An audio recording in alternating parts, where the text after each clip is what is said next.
Hatari isiyoonekana. Athari za kung'atwa na nyoka kwa binadamu. Kung'atwa na nyoka ni hatari isiyoonekana ambayo inaweza kumpata mtu ghafla, hasa katika maeneo ya mashambani, vichakani au karibu na makazi ya watu. Nyoka wengi hubeba sumu kali inayoweza kuathiri mwili wa binadamu kwa muda mfupi endapo hatua sahihi hazitachukuliwa mapema.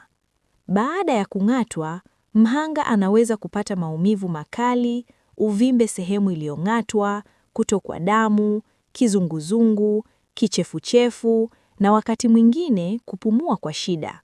Athari hizi hutegemea aina ya nyoka, kiwango cha sumu kilichoingia mwilini, pamoja na muda uliopotea kabla ya kupata matibabu ya kitaalamu.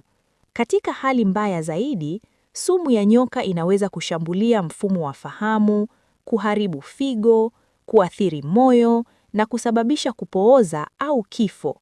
Ndiyo maana ni muhimu sana kuepuka tiba za kienyeji zisizo na uthibitisho wa kitabibu na kumpeleka aliyeathirika hospitalini haraka iwezekanavyo. Elimu kwa jamii ni nguzo muhimu katika kupunguza madhara ya kung'atwa na nyoka.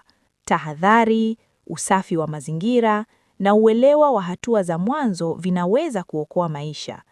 Uhai wa binadamu ni amana na kuutunza ni wajibu wa kila mmoja. Hii ni Mjawili TV.